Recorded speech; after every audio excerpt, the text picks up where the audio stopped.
terceira aula, né? Hoje nós vamos falar sobre as alterações do sistema do organismo do idoso. Né? Então a gente já teve toda aquela parte introdutória, a gente já falou da questão anatômica e agora a gente vai falar relacionada à fisiologia, né, do organismo dos idosos. Como a gente viu, existem alterações normais, existem alterações anormais, então por isso que é importante também nós sabermos as alterações dos sistemas, tá? Como é que eles alteram, né? E algumas patologias também que desencadeiam, que é já assunto da nossa próxima aula, tá? Então, os sistemas que nós temos e que nós vamos falar hoje, certo? É o sistema cardiovascular, o sistema respiratório, o sistema digestivo, o sistema endócrino e o sistema genital, renal, imunológico e nervoso. Todos esses sistemas, né, vão existir alterações e essas alterações podem ser funcionais, ou seja, podem ser fisiológicas naturais ou podem ser patológicas, tá? No sistema cardiovascular, o que ocorre de início, de principal, né?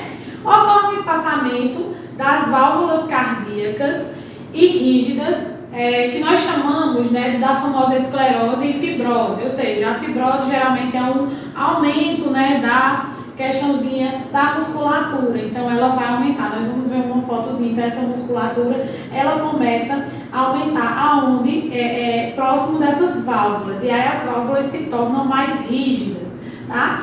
O que leva a complicações de cardiopatia já existente, o que leva também ao aumento da pressão arterial. Então, quando a gente for falar das patologias que são mais associadas às pessoas idosas, nós vamos também perceber que a maioria dos idosos, não quer dizer que todos, mas a maioria de idosos, eles têm alterações cardiovasculares e geralmente também tem alteração na pressão arterial. É tanto que o Ministério da Saúde, ele preconiza, né, quando ele preconiza os parâmetros normais da pressão arterial, ele ressalta lá, né, as alterações fisiológicas que podem acontecer. Então, por exemplo, quando o idoso ele vai verificar a PA, e aí geralmente deu 140, que nós chamamos 14, né, 140 por 90, né? Nigélia, é uma pressão alta. Para o idoso, não é considerado especificamente uma pressão alta, devido a essas alterações fisiológicas. É claro que se o paciente estiver sintomático, ou seja, se ele estiver sentindo alguma coisa, é bom investigar, né? Então, essa pressão está fazendo realmente mal fisiologicamente para esse paciente, então ela está se tornando patológica. Mas se essa alteração não desencadear nenhum sintoma, então nós consideramos ainda uma PA normal. O que é que vai ser alterado para um idoso? Acima dessa pressão, tá? Devido justamente a essa ocorrência aí, nessa mudançazinha nas válvulas cardíacas. E aí, na pessoa acima de 65 anos, né, nós consideramos até normal. Até 160 por 90 a gente considera normal. É tanto que geralmente, se vocês vão ver que picos hipertensivos geralmente são acima de 160, tá? No caso, a pressão aí sistólica é acima de 160. Então, já no idoso, a gente considera normal, acima de 140, né? 150 aí, que no caso a gente relaciona 14, 15, tá? Então, nós consideramos ainda normal nas pessoas acima de 65 anos, que já vão possuir provavelmente essas alterações, tá? Taquicardia persistente pós-estresse. Nigélia, todo mundo sente isso. Isso. Porém, tem pessoas que sentem quando mais jovens e tem pessoas que não. Tem um estresse, mas não possuem, não vão ter esse sintoma de taquicardia. Porém, o idoso, ele vai ter com mais frequência. Então, se ele tiver, né, exposto a uma situação de estresse, então ele vai ter essa tendência de apresentar essa taquicardia, né, esse nervosismo bem mais alterado. A gente vai até falar no sistema nervoso. Por que geralmente essa disfunção acarreta mais o idoso, tá? Diminuição do consumo máximo de O2. Então, nós vamos ver também no sistema respiratório que a questão, né, da oferta de O2 diminui, então nós vamos ver também o porquê. Então, essa diminuição do O2 também é relevante para o sistema cardiovascular. A capacidade de exercício diminui devido a essa diminuição de O2. Então, por exemplo, o idoso ele não tem como praticar, por exemplo, um esporte de forma igual ao jovem, por um tempo muito prolongado, e a reserva cardíaca também é diminuída. Nós também vamos falar que isso já é questão de do outro conteúdo, na questão das patologias, né? E justamente essa reserva cardíaca é o quê? Quando o oxigênio diminui, necessariamente também o fluxo sanguíneo ele vai ficar diminuído. Então, quando também ocorre esse espaçamento nas válvulas cardíacas, o coração também ele começa a trabalhar de forma diminuída, então, numa menor proporção. Então, todo o sistema ele vai estar, de certa forma, cardiovascular, diminuindo. Então, por isso que geralmente a gente diz, o sistema, a questão da fisiologia do idoso ela é mais lenta, realmente, porque todos os sistemas eles tendem a diminuir numa proporção, é claro, adequada para o nível de idade daquele idoso. Se diminuir de uma forma excessiva, aí ele deixa de ser fisiológico e passa a ser patológico. E aqui nós temos, né, um coração jovem e um coração aqui de um idoso. Então, como nós falamos lá, os espaçamentos, a fibrose que vai criando, né, justamente no formato, aí os espaçamentos no coração. Então, aqui a gente tem um coração partido ao meio, tá, pessoal? Mais ou menos, que é para que vocês vejam a questão do interior dele. Então, ocorre, vocês podem observar, sem contar também que o coração de pessoas mais jovens, ele é bem menor, né? Porque justamente não ocorre esse desenvolvimento fibroso, tá? Essas fibroses. E aí já do idoso ele se torna o quê? Mais espesso, mais largo, num tamanho maiorzinho, né? Numa proporção bem maior do que o de um jovem. E aí a gente adentra agora o sistema respiratório, né? No sistema respiratório, eu sempre gosto de enfatizar. Antes de tudo, nós vamos ver aqui que existem alterações respiratórias normais no idoso, porém, quando a gente for fazer atendimento de qualquer paciente idoso, vale ressaltar a perguntinha e focar na perguntinha. O senhor é fumante, né? Por que, Anigélia? Porque o paciente ele já tem a tendência a ter algumas alterações respiratórias. E se esse paciente é fumante há muito tempo, principalmente quando ele ainda é fumante na terceira idade, geralmente ele iniciou isso bem precocemente. Então é importante nós analisarmos aí se o paciente é fumante ou não, porque algumas alterações podem ser relacionadas ao cigarro, tá? Aí ocorre o enfraquecimento da musculatura respiratória, retração elástica da parede torácica diminuída, assim um pouco menos de oxigênio é absorvido do ar, que é inspirado. Então o idoso ele tende a inspirar e expirar de forma bem menor, bem diminuída, né, do que uma pessoa mais jovem. Justamente porque quando a gente falou lá, né, na anatomia, nós falamos que o sistema muscular e esquelético são os sistemas que primeiro apresentam alterações, até questãozinha de atividade. Então, essa diminuição, né, essa alteração, justamente na musculatura, também vai afetar a questão do pulmão, porque o pulmão ele possui, a gente pode observar, né, a expansibilidade. Para que ocorra essa expansibilidade e esse relaxamento, ele precisa que os músculos contraiam e os músculos relaxem. Tá? Então ele é revestido por músculo. Então quando ocorre essa diminuição, esse enfraquecimento do sistema muscular, da musculatura, vai acarretar aí numa diminuição de absorção de oxigênio. E aí esse paciente vai ter aquela diminuição também que a gente falou na questão de oxigênio aí na circulação, lá no sistema cardíaco também. E as alterações podem tornar mais difíceis o ato de exercitar, como eu já falei também.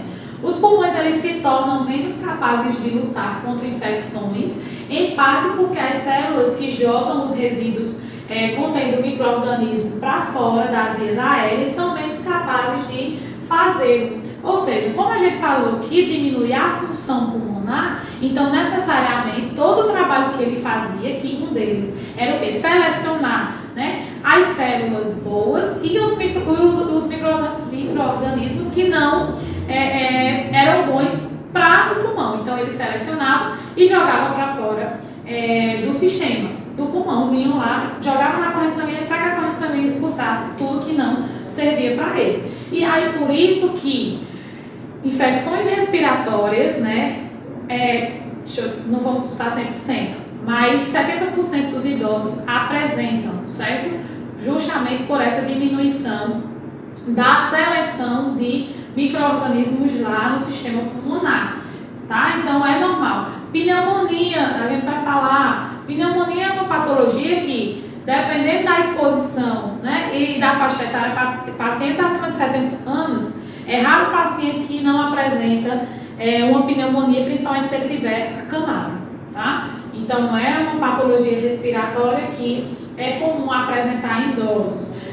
Bronquite, né, DPLC, então todas essas patologias respiratórias, elas são muito comuns em idosos. Então não é que só acomete o idoso, mas é muito comum a gente encontrar idosos com essa patologia. Diminuição do reflexo de tossir, aumento de tossir e o aumento de expulsar secreções do pulmão dificultam devido à diminuição o enfraquecimento da musculatura respiratória. Então, por exemplo, o idoso ele tosse, porém ele não tosse com tanta força, a gente poderia dizer assim, como uma pessoa mais jovem. Então, quando a pessoa tosse com força, ela tem um poder de excreção daquela secreção bem maior do que uma pessoa que tosse né, de forma educada. Então, se realmente ele colocar a força, conseguir, então ele vai conseguir expulsar. Se não, se ele já tiver com essa musculatura debilitada, então ele vai acumular secreção no pulmão, tá? E aí a gente vai desenvolver, como eu disse para vocês, pode desenvolver uma pneumonia, como pode desenvolver outras patologias respiratórias devido ao acúmulo, muitas vezes, dessas secreções. No sistema digestivo, né, de maneira geral, ele é o menos afetado, tá? Pelo envelhecimento, principalmente se o paciente ele tiver o quê? Uma alimentação balanceada, né? Se ele realmente seguir as orientações muitas vezes médicas ou nutricionais, se ele praticar exercício físico, como é que eu posso dizer? Se ele não tiver exposto, né, a poeira, a certas condições que vão afetar a produtos químicos, entre outros, tá?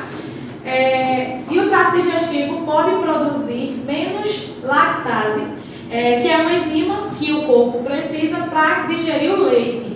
Então, geralmente a gente diz assim, meu pai, né, o meu avô, ele tem intolerância à lactose. Pessoal, que faixa etária essa pessoa se encontra? Ela realmente é um idoso, ela é da terceira idade, ela tem acima de 65 anos, acima de 70 anos, ela vai apresentar essa intolerância de forma natural e fisiológica do corpo, tá? Angélia, mas ela tá demais. Se ele come um biscoito à base de leite, ele sente. Angélia, o mínimo possível, a porcentagem de leite que é ingerida, não está conseguindo mais fazer essa digestão e ele está tendo essa intolerância. Então, aí sim, está prejudicando de forma severa. Mas se ocorrer um descompensamento, meu pai tomou um copo de leite e aí, né, deu diarreia, né? Meu avô comeu um bolo e tinha leite e aí deu diarreia. Pessoal, o bolo é gorduroso, além do leite, então vem outras enzimas que vão, no processo de digestão, elas vão ser mais difíceis de ser quebradas. Tem massa, né, amido, enfim. E aí vai ser mais difícil de ser quebrado. Então a gente tem que analisar essa questão. Como a gente falou, o sistema vai começar a diminuir. Então a probabilidade da digestão, né, levar mais tempo do que uma pessoa jovem é bem maior, né, do que se essa pessoa fosse bem mais jovem. Então é importante a gente analisar essas questõezinhas, tá? O trânsito dos alimentos fica mais lento, com menor absorção de substâncias e tendências à prisão de ventre. Então, o idoso tem muito assim, eu estou todo empachado. Eles geralmente gostam muito de dizer isso. O empachamento que eles dizem é justamente o quê? Gases. Tem idoso que diz, eu estou com uma dor no peito. É claro que a gente não pode descartar, mas a gente vai ter que fazer uma avaliação, né, clínica e uma avaliação dos parâmetros vitais. Porque é muito confundido gases com uma dor no peito. Por exemplo, a dor que o senhor está sentindo é furando, né? A gente pergunta logo assim, minha filha, é uma pontada aqui, embaixo aqui, entrando não sei aonde, vindo não sei para onde. E aí quando a gente vai analisar, vai palpar o abdômen desse desse paciente, geralmente o abdômen está bem, realmente fazendo sons. Professora, como é que é um som de pessoa com gases? É um som timpânico. Você escuta bem aquele som bem agudo. Eu acho mais ou menos assim. Tá? Então, faz a palpação, certo? Bota os joelhinhos assim, dá as batidinhas no abdômen, e aí você vai ouvir. Se tiver algum som, então provavelmente isso é gases, é prisão de ventre. Então, toma um Milfitalzinho que aí vai amenizar esse incômodo, tá? Também, devido a essa pequena absorção de substâncias e devido ao trabalho mais lento, né, aí do sistema digestivo, pode ocorrer também aí um aumento de produção de suco gástrico, o organismo tentando reverter, né, um quadro que está se encontrando lá no sistema digestivo, ou seja, muitas vezes aquele idoso que come muito, tá? Ou então come muita comida pesada, muita massa, essas coisas. Então, vai ter uma produção excessiva de suco gástrico e vai aí desenvolver muitas vezes um refluxo. Então, a maioria dos idosos tem também esse problemazinho de refluxo devido a uma produção excessiva de suco gástrico, porque muitas vezes se alimenta demais e o corpo começa a produzir muito para tentar digerir, certo? Então, a maioria de idosos também reclamam muito dessa questão de refluxo. Diminuição do tamanho do fígado, o fluxo sanguíneo também diminui, alterando o metabolismo hepático de muitas substâncias, entre elas os fármacos, que também podem resultar no aumento dos níveis e do tempo de permanência destes no organismo. Então, outra coisa também, que a gente até acho que já falou em outra aula, falando sobre pluripatologias, que geralmente o idoso, ele toma mais de uma medicação. Então, a medicação, eu sempre digo, é muito bom tomar medicamento. É claro que sim, porque a doença vai estar sob controle e muitas vezes vai ser curada. Porém, as medicações, elas têm um efeito, né, um efeito bom e um efeito adverso. Ela vai diminuir ou fazer você melhorar de algo, porém, ela muitas vezes vai estar desencadeando outro distúrbio em um outro sistema. E o mais afetado geralmente é o sistema digestivo, principalmente se for a ingestão oral, tá, pessoal? Porque esses medicamentos vão sempre estar em contato com o trato gástrico. Então, geralmente também, quando o paciente é um polifármaco, ou seja, ele toma mais de um medicamento, esse paciente também pode aí estar agredindo o sistema digestivo. E aí ter algumas complicações. Professora, mas a senhora falou que tem coisas normais e coisas anormais. Isso seria uma coisa normal ou anormal? Seria uma coisa normal, entre aspas. Como assim? Se o paciente ele necessita fazer uso do medicamento, então essa alteração vai ser normal. Então a gente vai tratar geralmente com o quê? Por exemplo, o médico vai prescrever um omeprazol para fazer aí um coadjuvante com as medicações. Mas aí ele só vai fazer uso quando ele tiver sintoma de dor no estômago, né, de a sensação de queimor, de refluxo, enfim, tá? Mas aí vai ser só um tratamento paliativo, né, para minimizar esse outro efeito, tá? Então é comum, digamos que é comum. Tá? Agora, se evoluir, que a gente vai ver nas patologias, se tá uma úlcera ou para outra coisa, aí já deixa de ser, né, comum e passa a ser aí, deixa de ser fisiológico e passa a ser patológico. Aí nós temos o sistema endócrino, né? Os níveis, o que acontece muito no sistema endócrino? Geralmente, eu digo assim, que as mulheres, elas são muito afetadas nesse sistema. Principalmente, por quê? Porque quando passa a menopausa, tá? Então, assim, quando elas entram aí na menopausa, aí vem toda a alteração fisiológica, várias sintomatologias em relação... Isso é normal? Todas as sintomatologias da menopausa é normal porque é fisiológico. O corpo está se adaptando a uma alteração que deveria acontecer, tá? E aí, por que a gente fala isso? Porque no sistema endócrino nós vamos falar muito de quê? De diminuições de hormônio, tá? Mas antes de eu pular, vamos por iniciozinho. Então, os níveis e a atividade de alguns hormônios produzidos pelas glândulas endócrinas diminuem. Um deles também é o quê? O nível de hormônio do crescimento, que diminui aí a redução da massa muscular. Aí a gente falou que o sistema muscular é o sistema que é afetado primeiramente, né? Então, por quê? Porque geralmente ocorre essa diminuição da produção de hormônio, né? Fazendo com que diminua também aí o desenvolvimento da massa muscular. Tá? E aí vai afetar os outros sistemas, como a gente já falou, cardíaco, né, o respiratório, justamente por essa diminuição do hormônio de crescimento. Então, professora, os músculos, eles tendem a quê? A murchar, né, a diminuir. Então, por isso que acontece isso. E aí os outros sistemas são afetados de alguma forma. Não tão, como é que eu posso dizer? Não de uma forma tão exacerbada, mas ele é afetado. Outra questãozinha que acontece no sistema endócrino é o quê?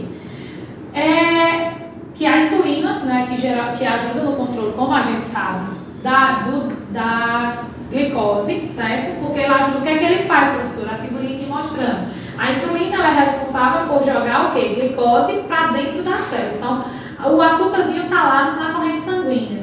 A insulina vem, pega ele e joga para dentro da célula, tirando aquele excesso de coisinhas da corrente sanguínea, tá? E isso é uma coisa fisiológica, é bem normal, bem natural.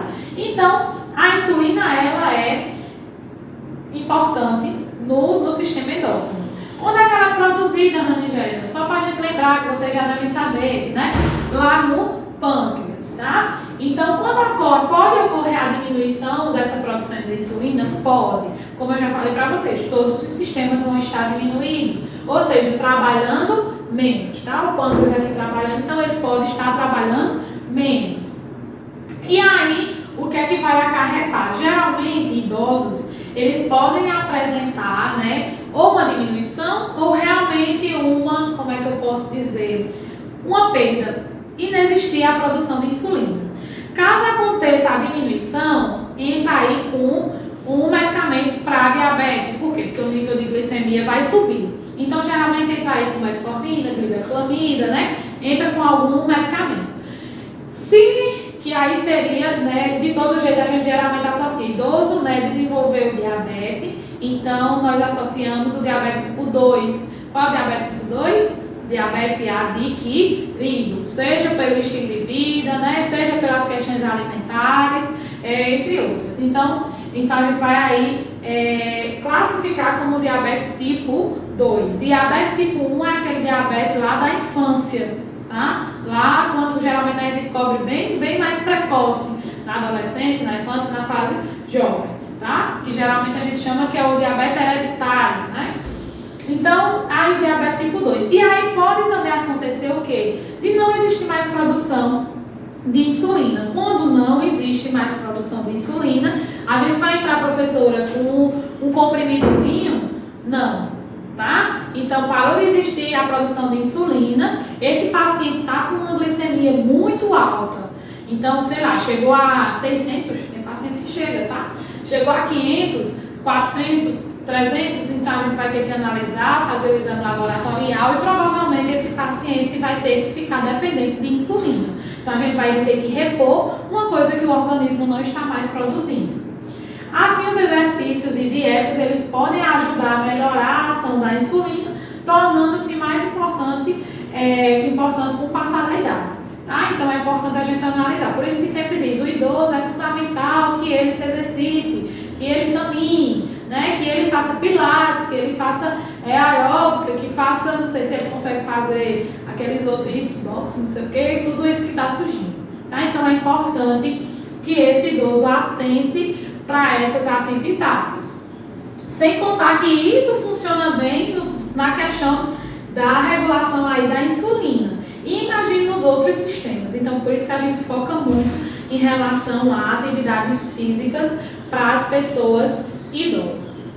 Então, agora a gente vai falar do sistema genital, né? Como eu já adiantei no endócrino, a diminuição lá da produção de hormônios nas mulheres, né, após a menopausa. Então, tem várias alterações, né, no sistema genital que podem acontecer. A involução dos ovários é uma delas, tá? Então, é normal, por exemplo, a mulher foi fazer uma transvaginal, uma ultrassom pélvica. Os ovários não foram visualizados, né? Dependendo da faixa etária, pessoal, você já entrou na menopausa, já parou de menstruar faz quanto tempo? 10, 20, 30 anos. Então é normal a evolução desses ovários. E muitas vezes de sumir realmente não vem em alguns exames, tá? A evolução uterina também acontece, a atrofia da vagina também acontece, tá, pessoal? Como a gente falou, musculatura, tudo não tiver músculo, vai o quê? Murchar, tá? Não, a vagina não é diferente. E também a perda de massa mamária. A gente também tem músculos nas mamas, então necessariamente os seios também vão diminuir, tá? E muitas vezes cair, né? Então não é só quando amamenta que o peito cai, não, que segundo o povo cai, mas não é bem assim, tá? Diminuição da lubrificação do canal vaginal pela falta de hormônios, né? O que torna o ato sexual doloroso e aumenta o risco de infecção. Certo? Então, mulheres, né, que já estão com a diminuição desses hormônios, pode acontecer essa diminuição, a vagina ficar seca. E durante a penetração, né, vai ocorrer um desconforto, muitas vezes vai sangrar, uma queimação. Então, é por isso que muitas vezes a mulher diz, eu não tenho prazer durante o ato sexual depois que eu cheguei na terceira idade. Mas isso é normal, é fisiológico. Então, porque os seus sistemas hormonais vão diminuir, então isso pode acontecer. Anigeli, aí como é que faz, né? Enquanto assim não tiver realmente prejudicando a pessoa, né? Então não precisa entrar com tratamento, ela pode usar um lubrificante e aí ajudar, por exemplo, se ela estiver tendo relações sexuais.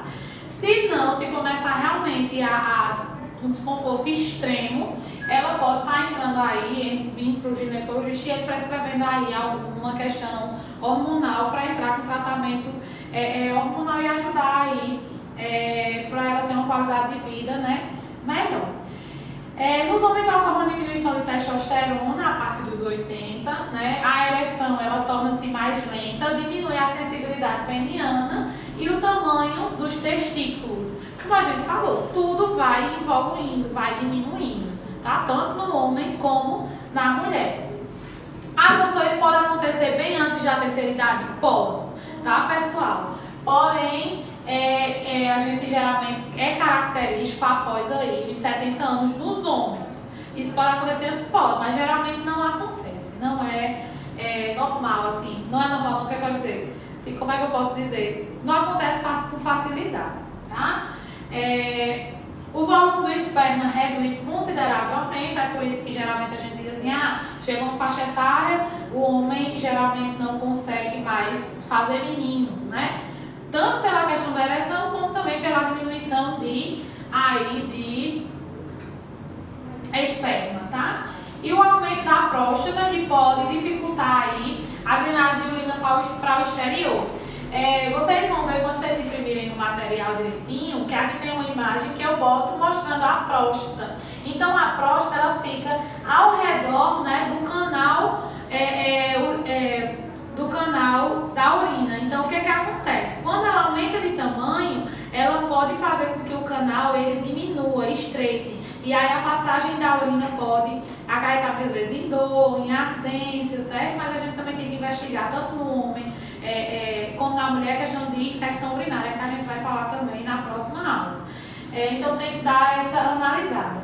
E aí também ter cuidado para que ele também não seja, né, câncer ou então muitas vezes uma inflamação prostática, tá? No sistema renal, os rins eles tendem a se tornar menor por causa da redução do número de células. O nível de sangue renal diminui, o que faz com que os idosos eles também sejam suscetíveis à deteriorização da função renal, ou seja, uma diminuição da função renal. É por isso que geralmente a gente pede que idosos eles tomem bastante água, porque é muito comum o idoso ter problema renal, tá? Sentir dores renais, né? Entre outros, chegando até muitas vezes a complicações mais severas, como ter que fazer hemodiálise. Eles podem excretar muita água e pouco sal, tornando a desidratação mais provável. No entanto, eles quase sempre funcionam bem, o suficiente para atender às necessidades do corpo. Então, assim, quando a gente fala que geralmente excreta o líquido, mas aí fica sal, a gente sabe, né, pelo menos eu acho que vocês sabem, que o sal ele tende a absorver também água e fluidos no organismo.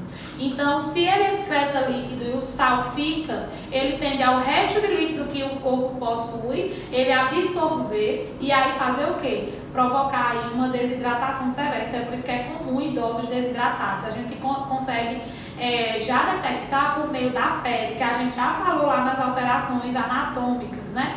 A pelezinha fica o quê? A pelezinha fica ressecada, né? A prega cutânea, quando você faz a pregazinha, pegou na pele do idoso, a gente volta, porque a elasticidade está normal, nossa pele está hidratada. Mas aí, quando ele está desidratado, que faz essa prega cutânea, quando a gente solta, ela não volta, tá? Então, é o primeiro sinal de desidratação severa, certo?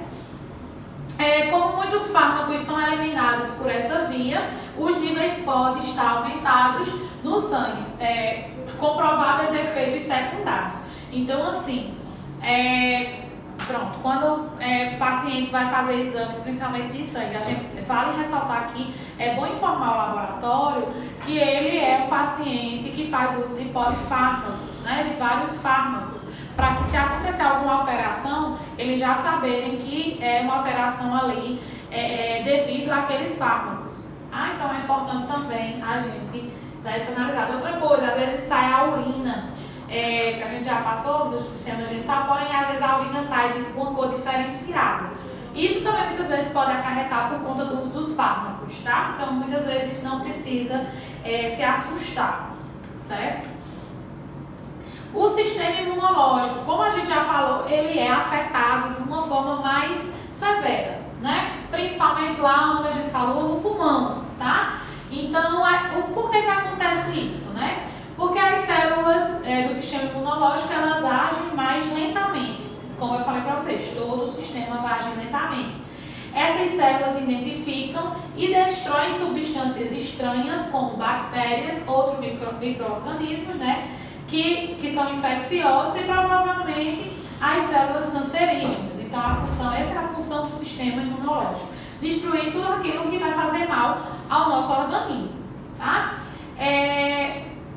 A maior incidência de diversos tipos de câncer pode acontecer geralmente por essa debilitação do sistema imunológico, ou seja, do sistema muitas vezes não reconhecer que aquilo é estranho ao nosso corpo, ou dele demorar a reconhecer que aquilo é estranho para o nosso corpo. E aí, quando ele reconhece, como é que eu posso dizer? O mocinho lá já chegou, já se instalou, né? Já botou suas cadeiras e já está lá fazendo a sua festa. Então, muitas vezes o sistema ele demora e aí ele é afetado. O organismo é afetado de uma forma mais severa. Então, as vacinas elas tendem a conferir menos proteção a idosos, mas as vacinas contra gripe, pneumonia e herpes são essenciais e oferecem algumas proteções. É por isso que geralmente tem a campanha, né, da gripe para crianças, idosos, né? E por quê? Porque ela é muito eficaz no idoso. Já as outras, né, vacinas não é tão eficaz no sistema imunológico do idoso. E algumas infecções como pneumonia e influenza são mais comuns entre idosos, como eu já falei para vocês também. E a pneumonia em uma pessoa mais jovem, ela é uma patologia simples. Porém, no idoso, ela pode fazer com que ele venha até a óbito, tá? Então, é comum pacientes morrerem de pneumonia, idosos sim, tá?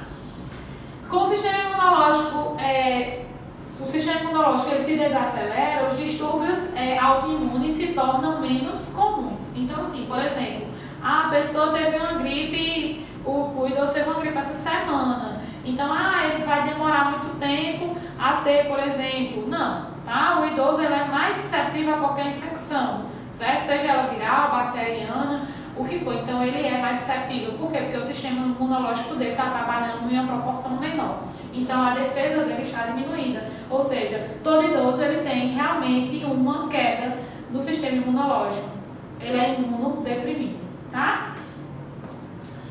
O sistema nervoso, né, como eu falei para vocês, a gente ia chegar, é um sistema que a maioria das patologias, né, que nós dizemos assim, que são mais comuns nos idosos, geralmente afeta quem? O sistema nervoso central, tá? Então é comum a gente ver em quase tudo que a gente for falar sobre idosos, sistema nervoso central, sim, certo? Então a gente fala, mas a senhora falou que é o que é menos acometido em relação a desgaste, em relação à anatomia, tá? Porém, tem outras disfunções, sim, e elas são fisiológicas, elas são naturais. Porém, também vai acarretar em uma diminuição aí de algumas coisas de vivência do dia a dia do idoso, certo? Os níveis de substâncias químicas envolvidas no envio das mensagens do cérebro, ela tende a diminuir, mas algumas aumentam. O fluxo sanguíneo para o cérebro diminui devido a essas mudanças relacionadas à idade. O cérebro pode ficar ligeiramente pior, como eu falei para vocês, diminui a O2 do pulmão, diminui o fluxo sanguíneo, necessariamente também vai diminuir essas proporções lá no cérebro. Os idosos podem reagir e fazer tarefas de maneira mais lenta, mas com o tempo eles podem realizar as coisas de maneiras precisas, tá? De forma normal como qualquer outra pessoa. Como assim? Pode acontecer um esquecimento, pode acontecer muitas vezes, ele não conseguir fazer a mesma rotina que ele fazia, certo? Então assim, isso é comum, mas depois ele pode voltar a fazer tudo. Tipo, o idoso acordou hoje deprimido e aí ele minha mãe todo dia faz café. Acorda, levanta e faz o café. Mas hoje ela acordou e não fez o café, continuou deitada, então alguma coisa está acontecendo. Ou então, muitas vezes, o sistema nervoso dela está tendo um déficit aí para poder fazer ela desempenhar essas funções. Algumas funções mentais, como vocabulário, memória de curto prazo, a capacidade para aprender novas coisas e a capacidade para lembrar palavras, podem ser sutilmente reduzidas após os 70 anos de idade. E alterações da percepção, memória, sono, coordenação motora e controle muscular também pode acarretar. Professora, mas só a partir dos 70? Não, pessoal, pode ser precoce também, tá? Tem pessoas, às vezes, com seus 50 anos, já começam a apresentar esses sinais fisiológicos. E aí a gente vai ter outras alterações sistêmicas. Essas alterações sistêmicas, deixa eu ver se eu coloquei aqui. Não. Mas aí a gente vai falar da questão de incontinência urinária, sono em repouso, tá? Entre outras alterações que podem acarretar e que são comuns, tá? E que também são consideradas algumas normais.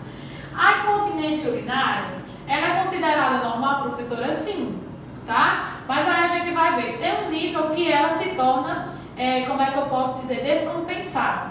E aí ela já deixa de ser normal. Que a incontinência urinária é o quê? A perda involuntária, tipo, a pessoa não consegue controlar a saída, a excreção da urina. Então ele faz xixi muitas vezes sem sentir. Professora, mas minha avó ela só faz xixi quando ela espirra. Pessoal, ela está forçando os músculos, então não se torna incontinência. Tá? Até eu mesma, se eu tossir ou se eu espirrar e tiver vontade de fazer xixi, eu faço na roupa. Então, por quê? Porque eu forço a minha musculatura e lá na vagina vai ter musculatura também. Então, o que acontece? Ela também é forçada, certo? E aí pode acarretar. Se é uma incontinência urinária, professora, isso não, tá? Isso não é considerado incontinência urinária. A incontinência estou aqui, deu aquela vontade, muitas vezes deu a vontade, muitas vezes eu nem senti a vontade, quando eu olhei, a calça estava molhada. Ou seja, eu não consegui controlar a excreção dessa urina, tá? A eliminação dessa urina. Então, isso se torna uma incontinência urinária. Distúrbios mais frequentes no sexo feminino, tá? Por que geralmente eu gosto de falar isso? Porque, assim, a questão do canal, uretral na mulher, ele se torna bem menor do que no homem. Então, o percurso é bem maiorzinho no homem. E aí, na mulher, ela se torna mais fácil. Até porque ela é mais exposta, à região genital do que a do homem. O homem fica mais presozinho. Então, por quê?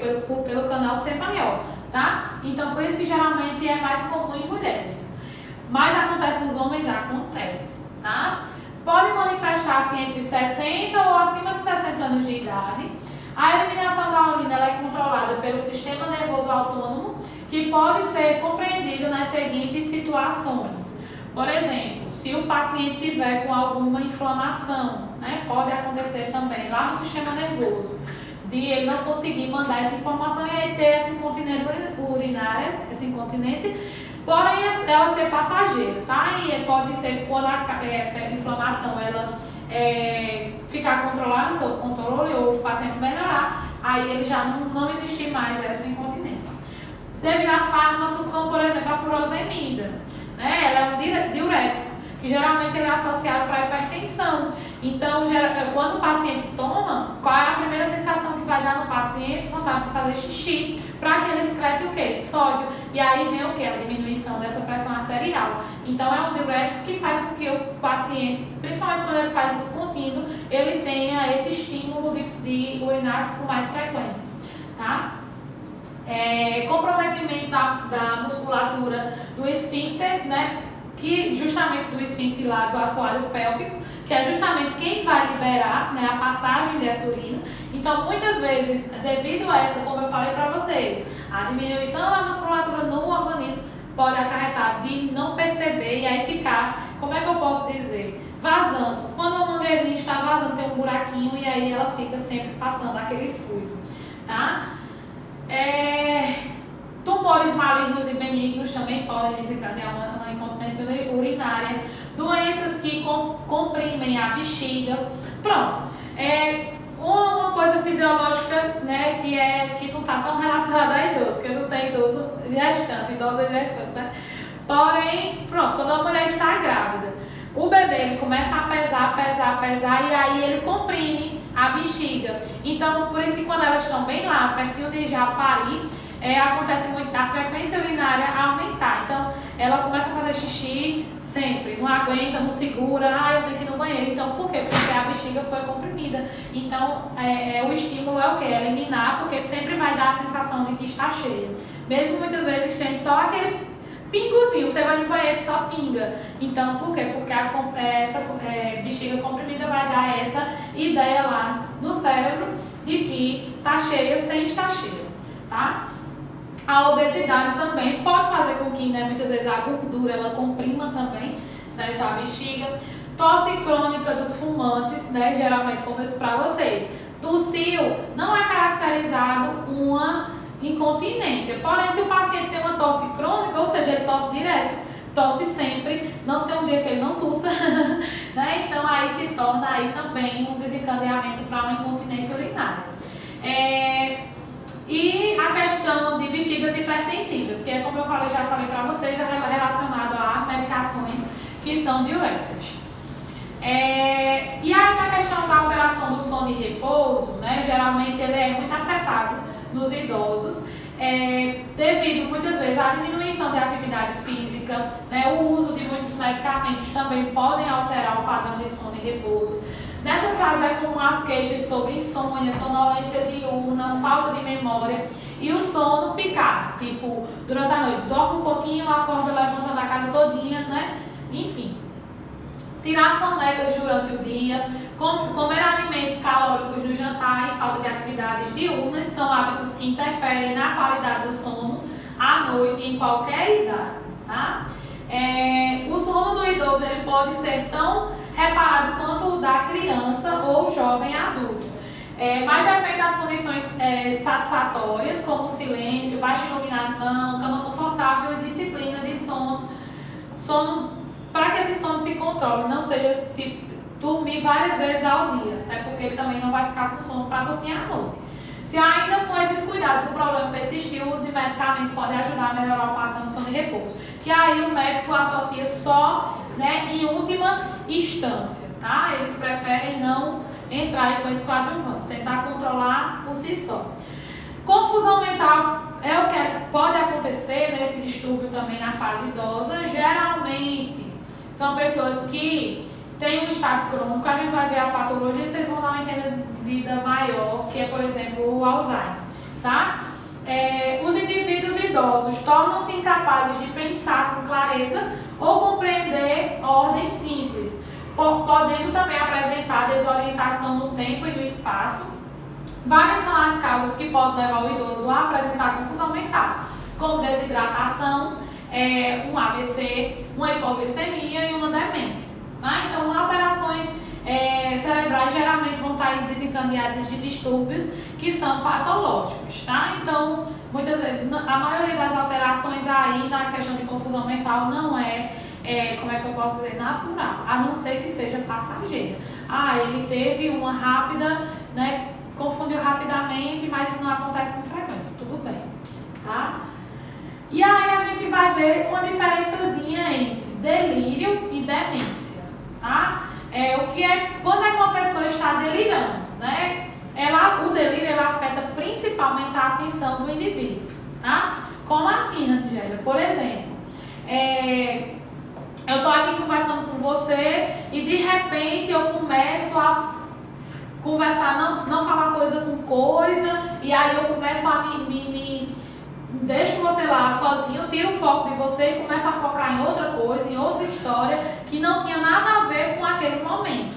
Então a pessoa ela está ali desorientando, ela está saindo do seu contexto, né, habitual momentâneo, e ela está indo para outro contexto que não estava relacionado. Então o nosso cérebro ele tem comandos, porém ele sempre relaciona ao que você está fazendo no momento. Tá? Então, se isso acontecer de você começar a ter alterações aí na sua atenção, na sua percepção, né, do nada começar a entrar com outras coisas que não tem a ver com o que você está sendo exposto, então isso se torna aí um delírio.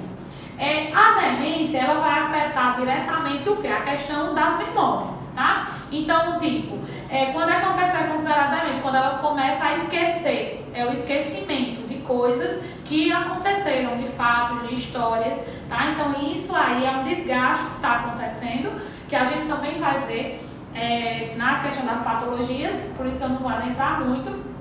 E aí, essa pessoa começa a ter esses esquecimentos dessas histórias vividas, tá? Então, são fatos que aconteceram. E delírio, geralmente, ele pode estar associado tanto a questões, né, a enfermidades agudas, a problemas desencadeados lá, como também pode estar associado a alguma droga, pode estar associado a medicações que estão induzindo esses delírios, né, no idoso, tá?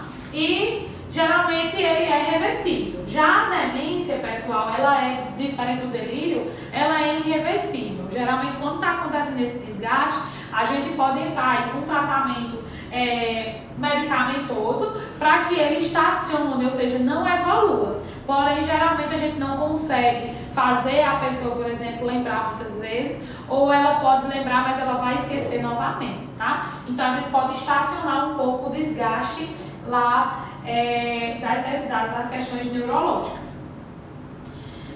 Muitas vezes ocorre delírio em paciente com demência, é comum, tá? Mas aí se fosse o contrário, professora, uma pessoa delirando, ela vai ser demente? Não. Mas o demente pode acontecer, uma pessoa que tem demência pode acontecer o delírio, tá? Deve-se evitar confundir delírio com demência em pacientes idosos, um erro clínico comum, em particular quando o delírio se sobrepõe à demência crônica. Ou seja, a pessoa está com a demência realmente bem avançada e aí ela já está com esse esquecimento bem mais severo e aí ela pode começar a delirar e as pessoas acham que é apenas um delírio e que não é demência. A questão de quedas afeta muito os idosos, que pode acontecer muito também. Então, pronto, por exemplo, as ocorrências hoje diminuíram bastante, né? Devido ao coronavírus. Ninguém cai mais, e se cai não chama mais o SAMU. Só a não ser que tenha uma fratura, né? Mas aí idosos é bem comum e geralmente as fraturas que nós temos por meio de quedas são, não sei se eu coloquei aqui, mas se vocês quiserem anotem, que a gente vai ver também isso mais pra frente na próxima aula. Relacionado a quadril, a fêmur, tá? A úmero, então geralmente tem muitas fraturas nesses locais em idosos, até porque são locais que vão ter uma fragilidade maior, tá? Deixa eu ver aqui. Embora cada vez mais a terceira idade esteja se afastando daquela imagem de um idoso doente, debilitado e dependente, isso não quer dizer que a fase da vida não requer cuidados especiais. Então, quando a pessoa acima de 60 anos, ela pode ter uma fraqueza muscular, como a gente já falou, uma redução da capacidade funcional, uma diminuição do equilíbrio, né? Como exemplos. E aí a gente pode até citar a questão da osteoporose, que eu acho que eu já falei também, que a gente ainda vai falar sobre essa doença, que é comum em idosos, tá? E aí que facilitam muitas vezes tanto a queda como a fratura dos membros, tá? Tontura, que nós chamamos de vertigem, certo? É um nomezinho aí dado cientificamente para tontura, né? Nosso linguajar de termos técnicos, que é uma sensação de desorientação em relação à posição que você esteja, ou seja, é a famosa, a pessoa não consegue se controlar, se equilibrar, né?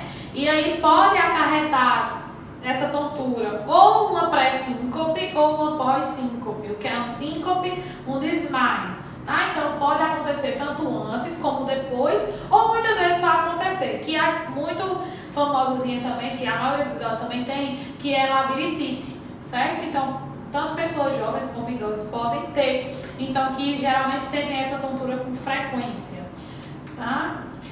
Desidratação que a gente falou, né? Ter cuidado, eu acho que já até falei isso, então a gente vai passar um pouco mais rápido, que é justamente a questão da hidratação da pele, que é muito importante.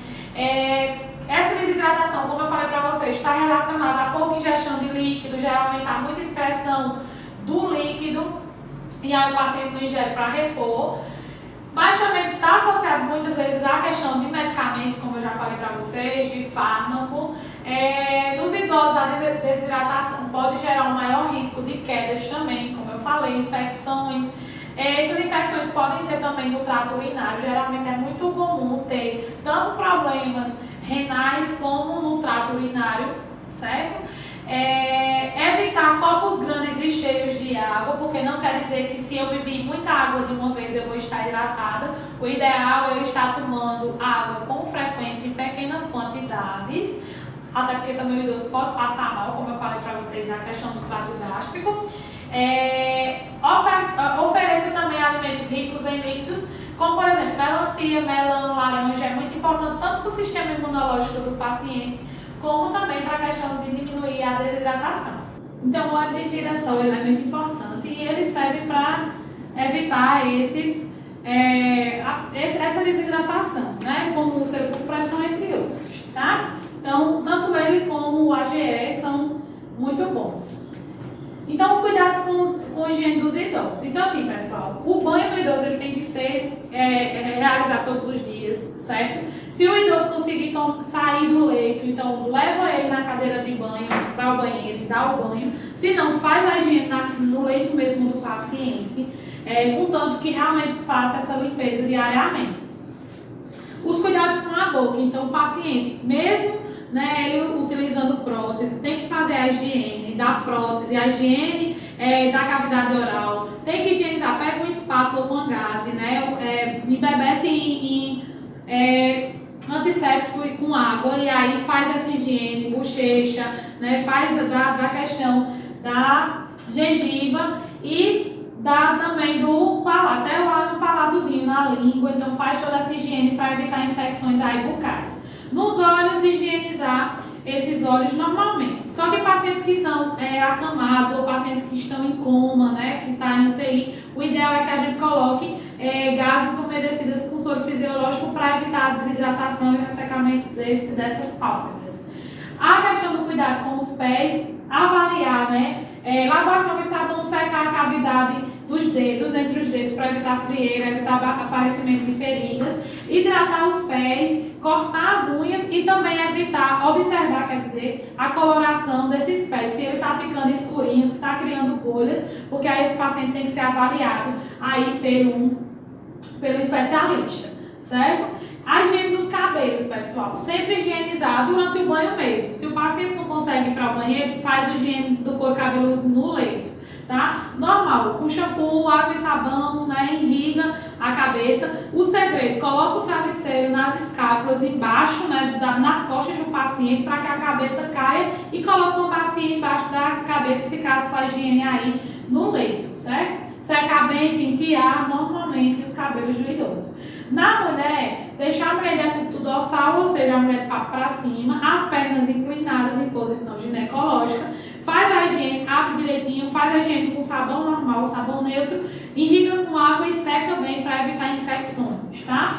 No homem, é importante a gente atentar para a questão de higienizar bem o pênis. Então, vai lá, expõe a glande, ou seja, puxa o prepúcio, puxa o courozinho e aí expõe a glande e lá na glande faz a higiene. Com o que, professora? Com água e sabão da mesma forma, irriga bem, lava e seca para evitar também infecções, certo? Na questão do ânus, o paciente a gente vai fazer o quê? Botar ele em decúbito lateral, ele de lado. O ideal é inclinar a perna porque tem como você expor mais o ânus e aí você consegue aí abrir as nádegas de uma forma mais fácil. Então, como lavar também água e sabão, secar bem e se tiver pomada, passa a pomada caso o paciente esteja apresentando aí assaduras, certo? E aí eu trago para vocês uma reflexãozinha, leiam ela, é muito lindo esse texto. Vou passar a atividade para vocês. Na atividade, né, eu vou explicar bem direitinho tudo que eu quero. A pesquisa, como sempre, vai um artigozinho, certo? E dessa vez, como nós já temos alterações, vai também caso clínico, beleza? E aí vocês vão responder e enviar para mim da mesma forma que vocês estão enviando as outras atividades. Como sempre, o prazo até a sexta-feira, não passar disso, senão eu não recebo mais, beleza? Então a gente fica por aqui. Tchau, tchau, até a próxima aula.